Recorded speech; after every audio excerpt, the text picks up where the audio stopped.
우리는 2026년 올해 새해가 밝으면서 나를 따르라, Follow me 라는 주제로 말씀을 집중적으로 묵상해 왔죠. 첫 12주는 예수님의 12제자들과의 제자들의 삶과 사역 그리고 그들의 죽음까지 순교에 대해서 묵상을 해왔습니다. 이후에 다시 12개의 주제를 따라서 무엇이 제자도인가, 제자도는 어떤 것을 말하는가 하는 형태로 우리가 묵상을 해왔죠. 그래서 세 개의 주제로 나눠졌고, 첫 번째 주제 제자도는 그리스도와 연합이다. 그래서 4주에 걸쳐서 묵상을 해왔죠. 주님과의 관계는 그리스도와 죽고 그리스도와 부활함으로 시작하는 것이다. 그래서 그리스도를 따를 수 있는 단 하나의 근거는 우리가 그리스도 안에서 죽었고 옛사람이 이제 그리스도 안에서 새 사람이 되었다는 사실로부터 출발해야 한다는 사실을 묵상을 했죠. 그리고 제자는 포도나무 대신 주님께 생명의 관계로 연합되어야 한다. 생명의 관계를 유지해야 한다. 그리고 목마른 사슴에게서 배웠듯이 그리스도 예수의 제자는 늘 주님께 목마른 마음으로 달려가야 한다. 주님에 대한 사모함이 있어야 하고 또 하나님의 영광 보기를 구해야 한다. 하나님의 그 거룩하심과 임재, 마치 모세가 바위 틈 사이에서 하나님의 영광을 본 것처럼 우리는 늘 이 땅 육체 가운데 사는 중에 있지만 그러나 내 삶 속에서 하나님의 영광이 드러나기를 바라고 또 우리의 모든 삶에 일어나는 현상들을 통해서 하나님의 거룩이 일어나기를 구해야 한다는 사실을 묵상을 했죠. 두 번째 주제, 그리스도와의 깊은 사귐에 대해서 우리가 나눴죠. 그래서 우리는 주님과의 깊은 사귐을 위해서 늘 마르지 않는 시냇가에 뿌리를 내린 것 같이 하나님의 말씀, 생명의 뿌리를 내려야 한다는 사실을 묵상했고, 그리고 우리는 하나님의 사랑하는 자녀이다. 너는 내 사랑하는 자여, 내 기뻐하는 자라는 사실을 한순간도 잊지 않고 그 정체성을 가지고 사역해야 한다. 그리고 그리스도와의 사귐을 위해 세상의 소리와 환경에서 벗어나 한적한 곳으로 가야 한다. 하나님 앞에 단독자로 서야 한다. 날마다 우리의 삶 속에 골방이 있어야 한다. 주님의 임재 앞에서 하나님 한 분 앞에 조아리는 시간들이 늘 있어야 한다는 것입니다. 영성의 기초가 되어야 한다는 것이요. 그리고 그리스도 안에서 서로 연합하고 교제할 수 있도록 우리 믿음의 공동체 안에서 함께 사귐이 있어야 한다는 사실을 묵상했지요. 그리고 세 번째 주제, 그리스도께 순종하는 것은 제자의 마땅한 도리이다. 우리는 순종함으로 초대를 받았다는 겁니다. 그래서 그리스도께서 먼저 자신을 내어주신 것 같이 우리도 자기를 부인하고 자기 십자가를 지고 그리스도를 따라야 한다는 말씀을 들었지요. 그리고 십자가를 앞둔 주님이 제자들을 떠나셔야 했지만 육체적으로는, 그러나 보혜사 성령님을 통해서 그동안은 곁에 계셨지만 이제는 안에 거하시는 주로 우리 속에 보혜사 성령님을 통해서 임재하시고 내주하시면서 우리의 구원을 확정시켜 주시고 우리를 그리스도 예수의 제자로 끝까지 승리할 수 있도록 이끌어 주신다는 겁니다. 그리고 우리가 지난주일 묵상했던 것처럼 우리가 이루어 가야 할 구원, 칭의, 성화, 영화 세 단계 말씀드렸죠. 우리가 이루어 가야 하는 구원은 성화이다. 그래서 그리스도를 닮아가고 주님께서 원하시는 기뻐하시는 뜻을 우리의 삶 속에서 이루어 드려야 한다. 우리의 삶 속에서 구원의 열매를 맺어야 한다는 말씀을 들었습니다. 그리고 오늘 드디어 제자도 마지막 시간을 맞이했습니다. 제자는 살아있는 제물이 되어야 한다. 산 제사를 드리는 자가 되어야 한다. 오늘 우리는 제자도의 절정 클라이맥스를 묵상하게 되었습니다. 여러분 기억하실지 모르겠지만 우리가 작년 이맘때쯤에 오늘 읽었던 이 바로 본문 말씀을 가지고 말씀을 한번 묵상한 적이 있습니다. 기억이 잘 안 나시죠? 망각의 은혜가 있는 겁니다. 또 잊어버려야 저희가 또 새로 설교할 수 있어요. 그런데 그때는 저희가 예배라는 관점에서 말씀을 묵상했고 오늘은 제자도라는 관점에서 이 말씀을 다시 묵상하려고 합니다. 먼저 1절 말씀을 다시 읽어보죠. 시작. 그러므로 형제들이여 내가 하나님의 자비하심으로 여러분에게 구원합니다. 여러분의 몸을 하나님께서 기뻐하시는 거룩한 산 제물로 드리십시오. 이것이 여러분이 드릴 영적 예배입니다. 아멘. 여러분은 로마서가 크게 두 부분으로 나눠진다는 사실을 잘 알고 있을 겁니다. 그래서 1장에서 11장까지는 교리편, 구원을 얻는 길을 가르치고, 그리고 오늘 본문이 시작되는 12장부터는 마지막 16절까지 실천편이다. 구원 얻은 성도, 제자의 삶은 어떻게 해야 하는지를 가르치고 있죠. 그래서 12장 첫 절의 말씀은 그러므로, therefore 라는 말씀으로 접속사로 시작됩니다. 이 그러므로 라는 말은 마치 수영장의 뜀털, 다이빙 대와 같습니다. 이제 실천편으로 나아갈 그 무한한 은혜의 말씀들이 있는데, 지금까지 우리가 들었던 그 구원의 교리에 관한 말씀을 들었다면 그러므로 이제 은혜로 뛰어들어가야 한다. 뜀털 역할을 합니다. 이 그러므로는 두 부분을, 전반부와 후반부를 유기적으로 연결해 주죠. 그래서 12장부터 시작되는 구원받은 성도의 마땅한 삶, 그건 값없이 은혜로 구원받았다는 사실로부터 출발해야 한다. 우리가 제자된 자로 살아가는 것은 우리가 그 일을 순종해야 하고 율법적으로 이 일들을 감당해야 되는 일이 아니라 하나님이 우리에게 베풀어 주신 무한한 은혜, 값없이 주신 그 은총을 누렸기 때문에 마땅한 삶의 반응으로 이루어져야 한다는 것입니다. 저와 여러분, 우리는 죄인이었고 하나님과 원수가 되어 있었죠. 그런데 하나님께서 먼저 우리를 찾아오셨고 그 아들 예수 그리스도의 피로 우리를 구속하셔서 여전히 죄 가운데 살아가는 것이 사실인데, 누구보다 우리 자신도 잘 알고 있는데 주님께서 의롭다 인정해 주신 거예요. 칭의, justification. 그래서 우리를 먼저 의롭다고 인정을 해 주셨다는 겁니다. 그리고 하나님의 자녀라는 사실을 보혜사 성령님이 우리 속에서 증거해 주신 것입니다. 성령을 보내주셨고 하나님의 나라 상속자로 구별하셨습니다. 세상의 그 무엇도 우리를 하나님의 사랑에서 끊을 수가 없습니다. 온 인류를 구원하신 그 하나님의 거대한 플랜, 마스터 플랜 가운데 하나님께서 유대인도 구원하셨고 이스라엘도 구원하셨고 죄인이라 불리던 수많은 사람들, 하나님을 알지 못했던 이방인들, 헬라인들, 야만인들까지 하나님의 구원이 계획되어 있었다. 그래서 이 하나님의 그 11장까지의 이야기는 거대한 구원의 이야기로 이루어져 있죠. 그래서 11장 마지막 부분이 이렇게 말씀하는 것입니다. 깊도다. 하나님의 부여와 지혜와 지식이요, 그분의 판단은 헤아릴 수 없으며 그분의 길은 찾아낼 수 없도다. 36절 같이 읽어볼까요? 시작. 만물이 그 부분에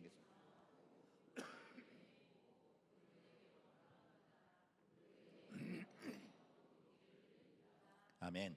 그렇습니다. 지금도 하나님은 우리 개인과 우주 만물, all things, 만물의 주인이시고 주권자이시다는 것입니다. 그 모든 만물들이 그리스도께로부터 기원이 되었고, 그리고 그분으로 말미암고 그분의 통치 아래 있고, 그리고 결국 그분에게로 돌아갑니다. 그분의 심판 아래 있게 될 것입니다. 그래서 바울은 감격에 찬 찬양으로 11장을 마무리합니다. 이것이 저와 여러분의 구원을 향하신 하나님의 놀라운 계획이었다. 하나님의 자비하심이다는 겁니다.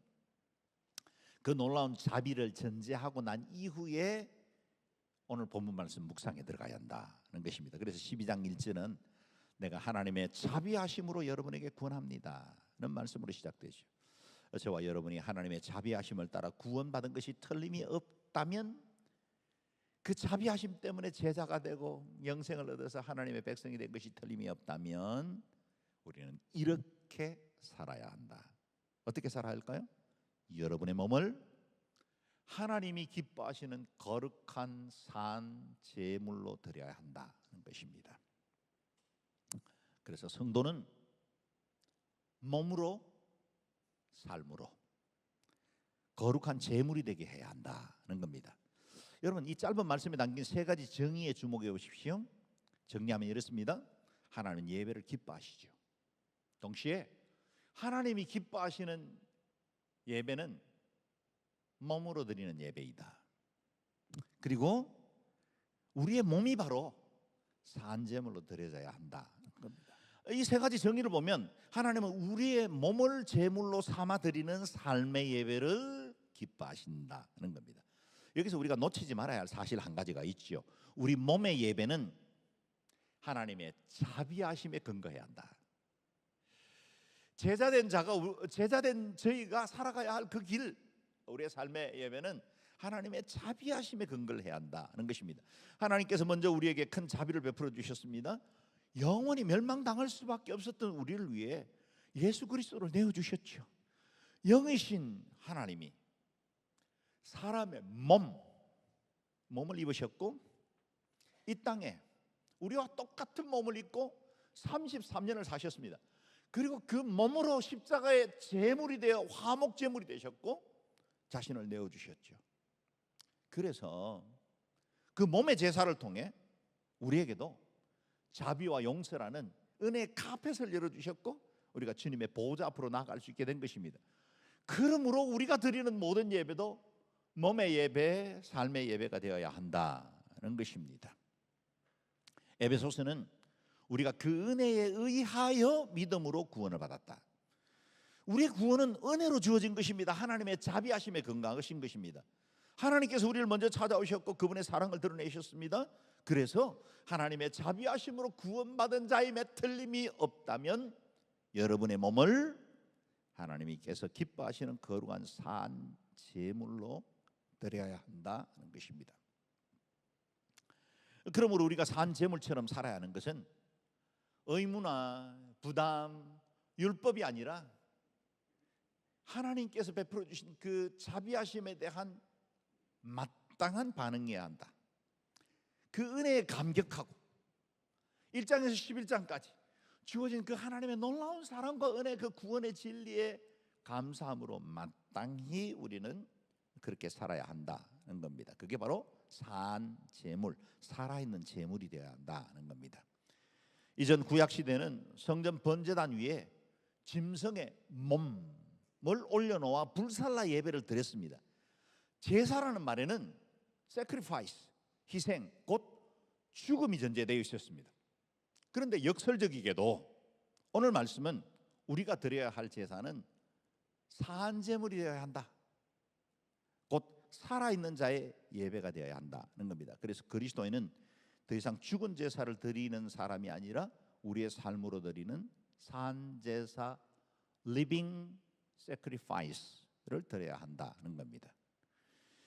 구약 시대는 죽은 제물을 태워서 예배를 드렸습니다. 그러나 그리스도께서 십자가에 못 박혀 화목 제물이 된 이후부터는 그를 따르는 모든 제자들의 삶은 산 제물이 되어야 한다. 죽은 제사가 아니라 몸으로 드리는 제사가 되어야 한다는 것입니다. 그래서 우리 자신이 제물처럼 죽어야 하는 것입니다. 이렇게 삶으로 드리는 몸의 예배를 헬라어로 라트레이아라고 불렀습니다.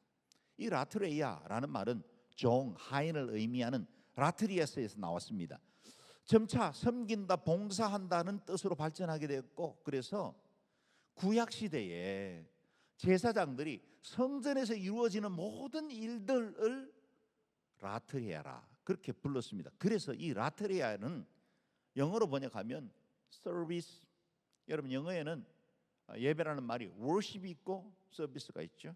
프로스큐네오는 worship에 해당되고 라트레이아는 서비스에 해당된다라고 지난해에 말씀을 드렸습니다. 그래서 우리가 드려야 할 예배 라트레이아는 하나님의 큰 은혜로 구원받은 자가 하나님 앞에 감사함으로 주를 섬기는 것이고 주의 일에 즐거이 봉사하고 다른 사람을 섬기는 것입니다. 그래서 라트레이아는 삶으로 드리는 예배, 몸으로 드리는 예배를 의미합니다. 그래서 저와 여러분 제자된 자의 일상은 섬기는 것이어야 한다. 몸의 제사가 되어야 한다는 것입니다. 종이 주인을 섬길 때 몸을 움직여 땀을 흘려 수고하고 희생하는 것처럼 저와 여러분이 하나님 앞에 드리는 예배는 지금 이 시간 우리가 함께 모여서 드리는 이 예배야말로 가장 소중하고 중요한 예배이지만 이 시간 이후에 이어지는 예배가 계속 하나님 앞에 몸으로 드리는 예배여야 한다는 것입니다. 그래서 우리의 가정과 직장과 사회에서 예배처럼 살아야 한다. 이렇게 세상 속에서 현재를 열심히 살아가는 것을 주님은 이것이 여러분이 드릴 영적 예배입니다 라고 말씀하신 거예요. 이것이 여러분이 드릴 영적 예배라 하십니다. 영적인 예배는 경건하게 올려드리는 찬양과 기도만이 아닙니다. 우리가 지금 이 시간에 가장 밀도 있는 예배를 드리고 있죠. 그래서 우리가 찬양하고 기도하고 말씀을 듣습니다. 이건 가장 밀도 있는 예배이지만, 가장 소중한 예배이면 틀림이 없지만, 그러나 이 예배는 삶의 현장에서 이어져야 한다는 겁니다. 그래서 여러분, 가장 영적이라는 말은 가장 현실적이라는 의미이기도 합니다. 참으로 하나님을 사랑하는 사람은 다른 사람을 사랑합니다. 여러분, 우리가 영적으로 하나님 앞에 신령한 사람이 되었다는 말은 우리의 삶 속에서 제자된 자로 살아갈 수 있는 것을 의미합니다. 그래서 나무는 그 열매를 보고 판단한다 하지 않습니까? 저와 여러분이 우리 하나님 앞에 온전한 예배자가 되고 신령한 사람이라는 걸 뭘로 증가합니까? 우리의 구원의 열매들을 통해서 증가할 수 있어야 한다는 겁니다. 다니엘은 이방 왕을 섬기면서도 예배 삶을 살았습니다. 요셉은 자신을 버리고 노예로 팔아넘긴 형들을 용서함으로 몸의 예배를 이뤄냈습니다. 바울은 매맞고 쇠사슬에 묶인 채로 하나님 앞에 기도와 찬양을 드림으로 고통스러운 현장을 예배 처소로 바꾸어냈습니다. 여러분, 가장 신비하고 영적인 것은 우리의 삶의 일상에서 주의 뜻을 이루어가는 것으로 드러나야 한다는 것입니다. 그래서 제자도의 최고봉은 몸으로 드리는 살아있는 제사입니다. 제자의 예배는 예배당에 머물지 않습니다. 세상 속에서 주님의 선하신 뜻을 드러내는 것입니다. 그렇다면 이 수많은 유혹과 시험이 기다리는 세상 한가운데서 우리가 어떻게 온전한 산제사를 드릴 수 있을까요? 그 비결들을 2절에서 가르쳐주고 있죠. 같이 읽어봅니다. 시작. 여러분은 이 세대를 본받지 말고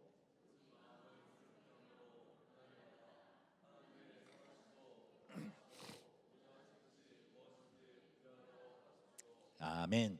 하나님께서 기뻐하시는 예배를 세 가지로 정의하고 있습니다. 첫 번째는 이 세대를 본받지 말아야 한다. 두 번째는 마음을 새롭게 하여 변화를 받아야 한다. 세 번째는 하나님의 뜻을 분별할 수 있어야 한다는 겁니다. 이 삶의 예배는 결단이 요청됩니다. 그래서 예배는 언제나 능동적인 행동으로 이루어집니다. 여러분, 예배는 수동태가 아닙니다. 예배는 보는 게 아니에요. 그건 한국어에 장보러 갔을 때 그냥 보고만 오나요? 다 우리가 물건을 사오죠. 그러다 보니 한국의 언어적인 형태로 해서 우리가 예배 본다라고 말은 하지만 실제로 예배는 보는 게 아니라 행동이죠. 능동태입니다. 우리 안에 있는 거룩한 열망이 하나님을 사모하고 주님 앞에 우리의 모든 그 전전자를 하나님을 경외하고 찬양하는 것으로 드리지 않습니까? 그것처럼 우리의 삶의 예배도 역시 언제나 능동적인 행동을 요구한다는 겁니다. 그래서 예배는 하나님의 주 되심을 인정하고 그와 동행하는 결단이라 할 수 있겠습니다. 이 세 가지를 좀 더 자세히 묵상해 보죠. 첫 번째는 이 세대를 본받지 말아야 한다 그랬습니다. 실제로 저와 여러분은 우리 갓난아기 때부터 끊임없이 무엇을 본받음으로 오늘 우리의 성품과 행동들이 결정되었습니다. 맞습니까? 어린아이 때는 말을 배울 때 엄마가 끊임없이 말해주는 것을 본받으면서 언어를 배워요. 그래서 엄마가 수다쟁이가 되면 아이들이 일찍 언어가 깨치죠. 우리의 행동, 습관, 언어, 우리의 삶의 전 영역은 사실은 모방된 겁니다. 직접적으로 간접적으로. 그래서 여기서 본받다는 말, 시스테마티조라는 말은 세상의 틀에다가 자신을 맞춘다, 그런 의미입니다. 우리는 이제 장성해서 그리스도 제자가 되었으니 이제 새로운 결단 앞에 서는 거죠. 우리가 본받는 건 틀림이 없는데 이 세상과 이 세대를 본받아 그 틀에다가 자신을 맞추어 살 것인지, 아니면 그리스도의 충만함, 그리스도의 장성한 분량이 충만한 그분의 성격과 성품, 그분이 우리에게 보여주신 그 삶의 그 아름다운 본을 우리의 틀로 삼아 그리스도답게 살아갈 것인지, 그걸 우리가 선택해야 한다는 겁니다. 이 세대는 끊임없이 세상의 틀에다가 우리를 찍어내려고 합니다. 그걸 패턴이라고 부른다 그랬죠. 패턴입니다. 똑같은 패턴을 따라 살게 하죠. 유행에 따라 우리를 살게 하잖아요. 요즘 왜 이렇게 청바지 폭이 넓어졌죠? 옛날엔 쫄쫄이가 예뻤잖아요. 요즘 그거 입고 다니면 촌스러워 보여요? 이분은 뭐 그냥 통바지 입고 다녀야 됩니다. 그 통바지는 저희가 고등학교 때 이 단꼬바지라고, 너무 전문 용어로 썼나요? 그때 유행하던 거예요. 이 털고 또 던다니까. 그때 제가 바지를 그냥 가져뒀으면 지금 입으면 되는데. 여러분, 이게 세상의 패턴이에요. 그래서 이 패턴 안에서 자꾸 우리를 찍어내는 거예요.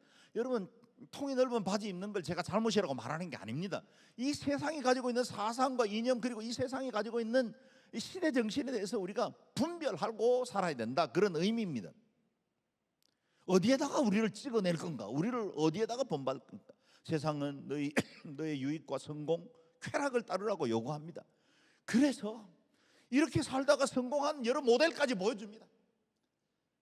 뭐 투자 잘했더니 큰 돈 벌었다가 뭐 최근엔 또 좀 잃어버리기도 하잖아요. 여러분, 이 같은 일들을 계속해서 우리에게 요구하는 거예요. 우리 마음도 흔들죠. 나도 그때 한번 삼전 사볼 걸, 뭐 그런 생각이 들게 만들잖아요. 목사도 그 생각 들더라니까 이번에는 하도 올라가지고. 그런데 그 패턴이 우리를 지배하지 못하게 한다는 겁니다. 저와 여러분, 우리 주님은 우리를 이 세상의 시대 정신을 거슬러 올라가는 살아있는 물고기처럼 생명 있는 자로 살라고 말씀하시는 것입니다. 이 세대를 본받지 않는 제자가 되어야 합니다. 세상과 반대 정신으로 살아가라 하십니다. 오리를 가자 하면 십리를 가라 하십니다. 오른편 뺨을 맞으면 왼편 뺨을 돌려내라고 합니다. 속옷을 달라면 겉옷까지 내어주라 합니다. 그게 반대 정신이죠. 이 세상이 만들어낸 패턴과 다른 삶을 살아가는 것입니다. 손해를 감수하며 살아가고 억울한 순간을 참아낼 수 있어야 한다. 그게 바로 그리스도의 법이다 라고 말하는 거예요. 두 번째는 우리의 마음을 새롭게 해서 변화를 받으라 합니다. 무엇보다 우리 마음이 새로워져야 합니다. 여러분, 몸은 이 자리에 있지만 마음은 세상에 있는 분들도 여기 있을 수 있죠. 우리가 예수님을 나의 주님이라고 부르지만 가치관과 내 삶의 태도와 행동은 완전히 세상적인 기준으로 따라 사는 사람들도 없지 않죠. 그래서 먼저 마음이 새로워져야 합니다. 마음이 새로워져야 변화를 받을 수 있습니다. 여기 변화를 받는다는 말, 메타폴모라는 말은 에벌레가 아름다운 나비가 되듯이 내면적이고 본질적인 변화를 의미합니다. 이 단어는 현재형 수동태예요. 뭐 어려워 보이지만 그렇습니다. 우리는 능동태가 아니라 수동태로 변화를 받습니다. 우리 자신이 우리를 바꾸는 게 아니에요. 성령님이 변화시켜 주시는 것입니다. 제자된 우리가 이 세대를 본받지 않기로 결단하고 하나님의 말씀에 따르기로 순종하기로 결정을 하면 우리를 변화시켜 나가시는 분은 성령님이시다는 겁니다. 그리고 이 단어가 현재형으로 쓰였다라고 말씀하잖아요. 이 현재형 헬라어는 지금도 계속 지속되어야 한다, 그런 의미입니다. 이전에 우리가 부흥회하고 요즘 캠프 열심히 하는데 아이들 캠프 하면 변화 받습니다. 그리고 은혜를 받죠. 트레스 디아스 수련회 가보면 변화 받습니다. 그런데 그 한 번 큰 은혜 받는 것으로 멈춰서는 안 된다는 겁니다. 여러분, 이런 중요한 순간들은 반드시 필요해요. 그러나 그것으로 만족하면 안 된다는 겁니다. 지속적으로 변화를 이루어야 한다는 겁니다. 그리스도를 닮아가고 어제보다 오늘, 오늘보다 내일 우리가 그리스도 앞에 더 성숙하고 변화받아 성장하는 자로 가야 한다. 그래서 우리 관성에 빠지지 않아야 한다. 신앙의 관성, 적당한 수준에서 머물러 있고 그것에서 자족하는 그런 태도를 가지면 안 된다는 겁니다. 사랑하는 여러분, 우리는 그리스도의 제자로 살아갑니다. 우리는 현재형 수동태로 지속적으로 변화가야. 성령님께 의탁하고 보혜사 성령님 사모하는 마음으로 가야 합니다. 1대1도 받고 새로운 OBC 공과들 개설되면 가고 또 아우리치 있을 때 참여해보고. 여러분 금요 성령 집회, 금요일 저녁 뭐 하시는지 모르겠어요? 왜 안 오시는지 모르겠어요? 그런데 오셔서 새롭게 하나님 앞에서 내 자신을 드려보세요. 내 인생을 향하신 하나님의 새로운 뜻을 주목해 보시라는 거예요. 그래서 우리는 성장하고 새로워져야 합니다. 여러분의 삶이 날마다 한 걸음씩 변화받고 새로워지는 신실한 제자로 살아가시기를 주의 이름으로 축원합니다. 아멘. 이와 같은 변화는 마음을 새롭게 함으로써 시작된다고 그랬는데, 이 마음을 새롭게 해야 할 궁극적인 이유가 나옵니다. 그게 바로 세 번째에 나오죠. 하나님의 뜻을 분별하기 위함이다. 하나님의 뜻을 분별하기 위함이다. 우리는 자주 하나님의 뜻을 알고 싶습니다. 만약 우리가 배우자를 놓고 기도한다면 이 형제 저 형제 둘 다 괜찮아 보이긴 하는데 누가 맞죠? 기도하고 싶지요. 당연히. 직장 취업해야 됩니다. 하나님 뜻이 맞습니까? 묻습니다. 여러분 우리가 이사를 할 때도 이 집이 맞습니까? 기도하죠. 당연히 그리스도인들은 그렇게 기도하면서 선택하고 결정해 나가야 됩니다. 그런데 여러분 우리가 하나님의 뜻을 알기를 원한다면 분별하는 훈련이 중요합니다. 분별의 훈련이 중요합니다. 여기서 분별하다, 도끼 맞죠? 라는 단어는 단순히 정보나 지식을 갖는 수준을 말하는 게 아닙니다. 마치 금속을 불에 넣어서 진짜로 걸러내는 것처럼 시험하고 확인해서 가치 있는 것을 인정하고 선택하는 과정이다. 그래서 우리가 분별한다는 건 마치 실험실에서 이렇게 진짜와 가짜를 구분해내는 것처럼 그와 같은 과정들이 필요하다는 것입니다. 우리가 우리 일상생활에서 매 순간 하나님의 뜻을 분별해야 하는 이유가 무엇입니까? 그것은 하나님의 선하신 뜻, 기뻐하시는 뜻, 온전하신 뜻 이루어야 하기 때문이다. 제자는 스승의 뜻과 계획을 자신의 것으로 받아들이는 사람이죠. 스승의 뜻, 기뻐하시는 뜻, 그리고 그분이 온전하게 여기시는 그 뜻 이루어 나가는 것이 바로 제자이다는 겁니다. 그래서 우리 앞에 어떤 일을 선택하고 결정할 때 이 세대를 본받는 사람들은 이것이 내게 유익이 되는가 이익이 되는가로 결정을 할 거예요. 그러나 그리스도 예수의 제자는 이것이 스승이 기뻐하시는, 나의 주님이신 예수께서 기뻐하시는 뜻인가를 먼저 묻게 될 겁니다. 자신이 선택하고 결정하는 것을 통해서 하나님의 선하시고 기뻐하시고 온전한 뜻이 무엇인지를 분별의 기준으로 하는 훈련들이 필요하다. 사는 여러분, 하나님 뜻을 잘 분별할 수 있게 되기를 바랍니다. 그 뜻은 어렵거나 비밀스러운 것이 아닙니다. 사실은 우리가 이미 배운 것이고 하나님의 뜻을 분별할 때 이미 우리가 다 알고 있는 거죠. 내가 결단하지 않고 내가 희생하지 않으려고 하고 내가 손해 안 보려고 하다 보니까 그 뜻대로 살지 못할 때가 많죠. 사는 여러분, 그런데 여러분 하나님, 우리를 향하신 하나님의 선하신 뜻을 믿으실 수 있게 되기를 바랍니다. 여러분 우리 하나님은 좋으신 하나님이시죠. 좋으신 하나님의 뜻은 언제나 선합니다.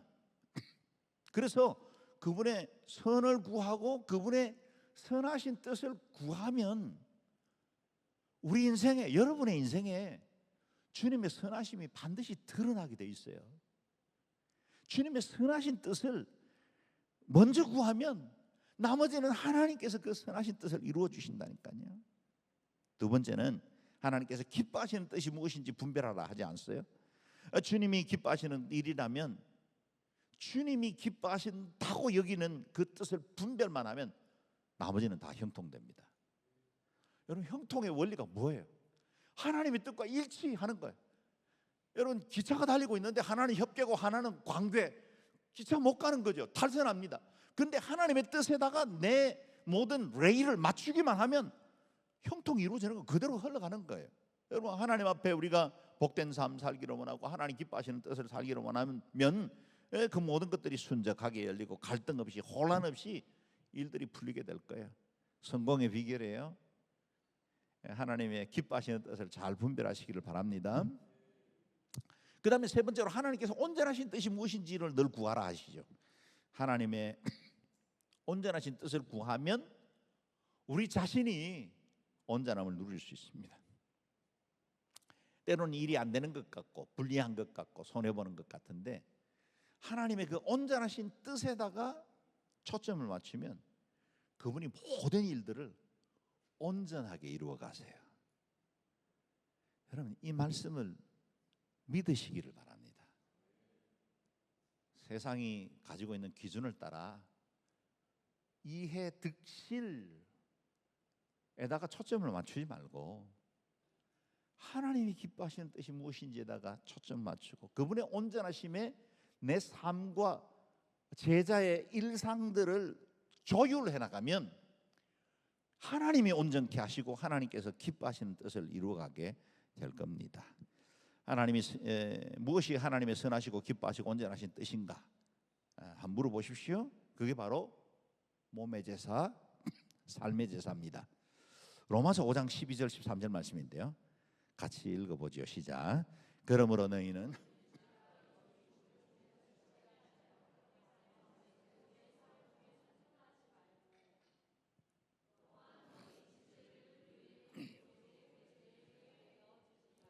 오직 너희 자신을 죽은 자 가운데서 다시 살아난 자 같이 하나님께 드리며 너희 지체를 의의 병기로 하나님께 드리라. 아멘. 이제 우리가 호흡이 좀 잘 맞는 것 같습니다. 제가 물 마실 시간을 여러분이 잘 만들어 주셔서 감사해요. 여러분, 제자는 우리의 몸을, 우리의 삶을 죄에게 내어주지 않는 사람입니다. 설사 실패하기도 하고 넘어지기도 하기도 하지만 결코 그 상태에 우리 자신을 방치하지 않으려 합니다. 그래서 회개하고 돌아서지요.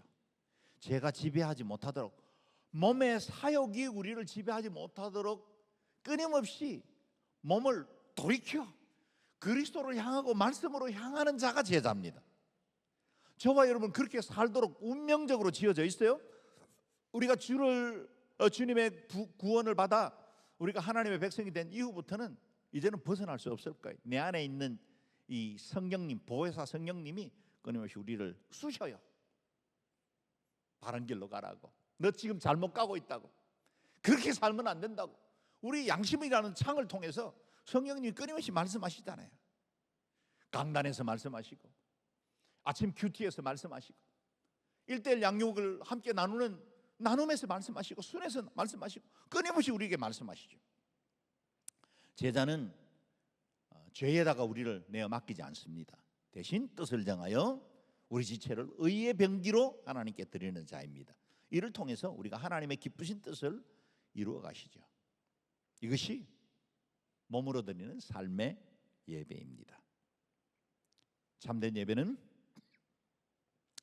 주일에서 끝나지 않습니다. 나의 주일 예배의 진정성은 월요일 일상생활에서 그 예배가 진정성이 있었는지를 우리가 증거할 수 있습니다.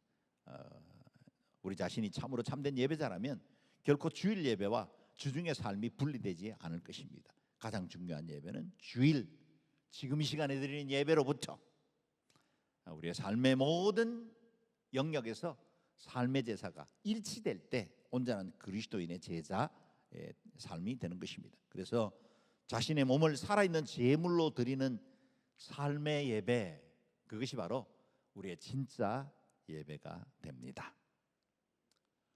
기억하고 또 기억하십시오. 우리는 그리스도 예수의 제자입니다.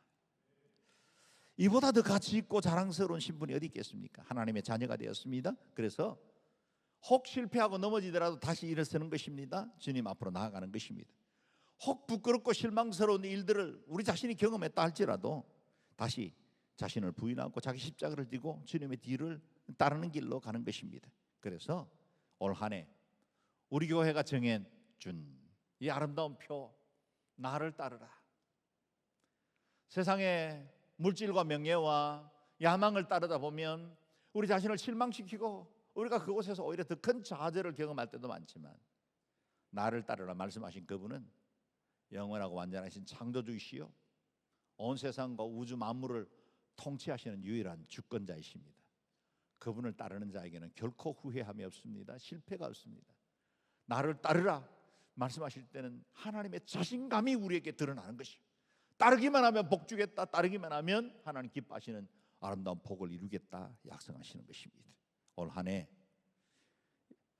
우리가 주님의 제자된 자로 더 온전히 설 수 있게 되기를 바라고, 저와 여러분의 일평생 우리의 삶의 예배를 통해 그리스도를 따르는 신실한 하나님의 백성들 되기를 주의 이름으로 축원합니다. 아멘.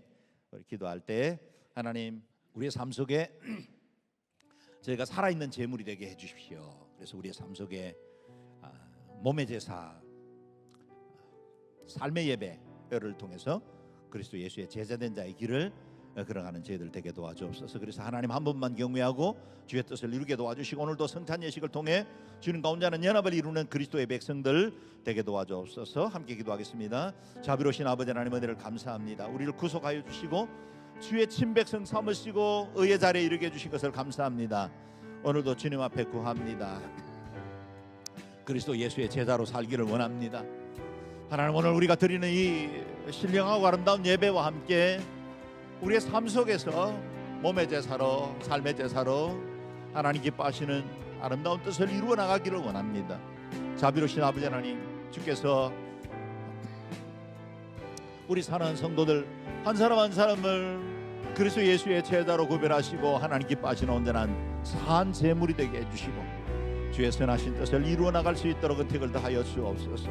그래서 우리의 모든 영역이, 삶의 영역이 하나님 기뻐하시는 온전한 뜻을 이루고 주의 영광 위에 살아가게 도와주시고, 우리의 일평생에 우리의 일상이 우리의 삶의 모든 영역에서 구원의 열매를 맺고 그리스도를 닮아가고 날마다 성화되어지고 새로워져서 하나님 기뻐하시는 뜻을 이루어나가는 의의 백성들 될 수 있도록 은택을 더하여 주옵소서.